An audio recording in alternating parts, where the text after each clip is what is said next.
969 ዓመታት በምድር ላይ ረጅም ዕድሜ የኖረው ማቱሳላ ማን ነበር? በሰው ልጅ ታሪክ ውስጥ እጅግ ረጅም ዕድሜ የኖረው ሰው ማን ነው ተብሎ ቢጠየቅ መልሱ አንድ ነው፣ ማቱሳላ።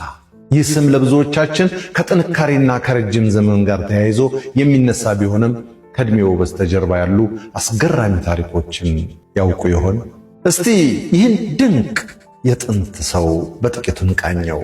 አንደኛ፣ የምድር ላይ የዕድሜ ባለጸጋ ነው።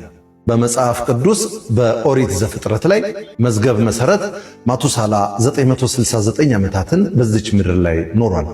ይህ ዕድሜ በሰው ልጅ ታሪክ ውስጥ የተመዘገበ ረጅሙ የዕድሜ ጣሪያ ነው። ዛሬ ላይ 100 ዓመት የመኖር እንደ ትልቅ ነገር በሚታይበት ዘመን የእሱ ዕድሜ በእውነትም አስገራሚ ነው። ሁለተኛ፣ የታላላቅ ሰዎች ትውልድ መሆኑ። ማቱሳላ በታሪክ ውስጥ ዝነኛ የሆኑ ሰዎች ቤተሰብ ነው።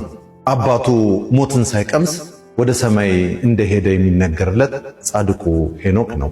የልጅ ልጁ ዓለምን ከጥፋት ውሃ ያዳነው መርከብ የሠራው ኖህ ነው።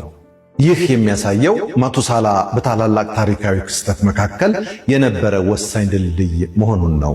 ሦስተኛ፣ የስሙ ምስጢር ማቱሳላ የሚለው ስም ትርጉሙ ጥልቅ የሆነ ትንቢታዊ መልእክት ነበረው።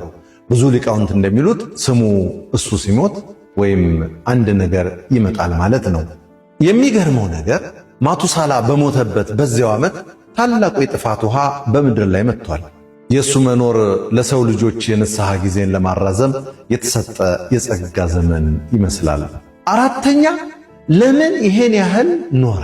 በዚያ ዘመን የነበረው የአየር ንብረት፣ የተፈጥሮ ሁኔታና የሰው ልጅ ያኗኗር ዘይቤ ለረጅም ዕድሜ አመቺ እንደነበረ ይነገራል። ማቱሳላ በዘመኑ የነበሩትን ስልጣኔዎች፣ ለውጦችና ፈተናዎች ለ900 ዘመናት በላይ ባይኑ አይቷል። ዛሬ ላይ እንደ ማቱሳላ ዕድሜ ይስጥህ ብለን ስንመርቅ ረጅም ዘመን ብቻ ሳይሆን እንደሱ ታሪክን አይቶ የሚያልፍና ለትውልድ የሚተርፍ በረከትን እየተመኘን ነው። የሰው ልጅ ዛሬም እንደ ማቱሳላ ረጅም ዕድሜ ቢኖር ዓለማችን ምን ትመስል ነበር? ትንሣኤ ዘኢትዮጵያ እንዳዘጋጀችው፣ በለጠ ሸቴ ዘሀገረ ኢትዮጵያ እንዳቀረበው